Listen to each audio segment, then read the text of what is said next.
অনেক অপেক্ষার পর বিশ্বকাপের দল ঘোষণা করেছে বাংলাদেশ। মিরপুরের শেরে বাংলা স্টেডিয়ামে বিসিবি সংবাদ সম্মেলনের কক্ষ থেকে দল ঘোষণা করেন জাতীয় দলের প্রধান নির্বাচক গাজী আশরাফ হোসেন লিপু। পুরো দলের চমক বলতে দুটি, তাসকিন আহমেদ সহ অধিনায়ক মোহাম্মদ সাইফুদ্দিন দল থেকে বাদ পড়া। এই বিশ্বকাপে বেশ তারুণ্যে নির্ভর দল পাঠাচ্ছে বাংলাদেশ। নাজমুল হোসেন শান্ত ওয়ানডে বিশ্বকাপে 2 ম্যাচের দায়িত্ব পেলেও বৈশ্বিক পর্যায়ে এটাই তার প্রথম অ্যাসাইনমেন্ট। তাসকিন আহমেদ চলতি বছরের বিপিএলে দুর্দান্ত ঢাকার অধিনায়ক ছিলেন, সেটাও অবশ্য কয়েক ম্যাচ যাওয়ার পরে।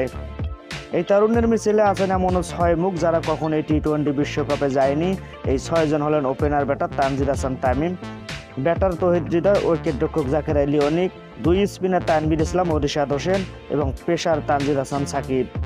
এদের মধ্যে তানজিদ তামিম গত ওয়ানডে বিশ্বকাপে খেলেছেন সব কয়টি ম্যাচ। তানজিদ সাকিব সুযোগ পেয়েছিলেন 2 ম্যাচে। আর বাকি 3 জনে এটাই দেশের জার্সিতে প্রথম বৈশ্বিক টুর্নামেন্ট। তানজিদ হাসান তামিম বাংলাদেশের উদীয়মান তারকাদের একজন। 2020 সালে অনূর্ধ্ব-19 বিশ্বকাপ জেতা যে দলটা এখন বাংলাদেশ ক্রিকেটের তারুণ্যের প্রতিচ্ছবি হয়ে আছে, সেই দলের ওপেনার ছিলেন junior Tamim. Emerging Asia cup দিয়ে জাতীয় দলের রাডারে এসেছিলেন।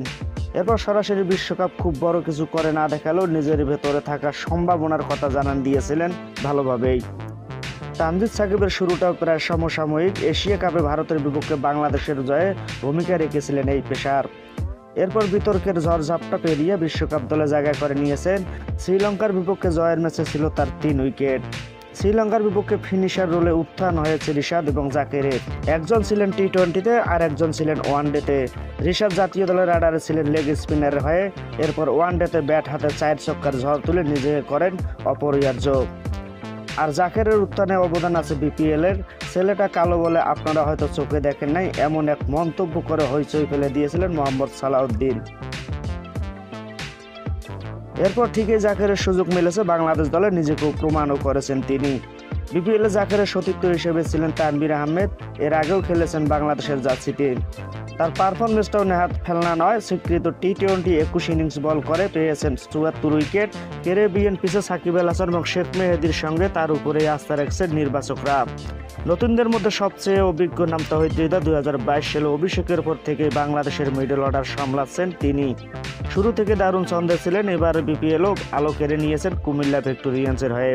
মাহমুদুল্লাহ রিয়াদের সঙ্গে বাংলাদেশের দলের মিডল অর্ডার সামলাবেন বগুড়ার এই ক্রিকেটার।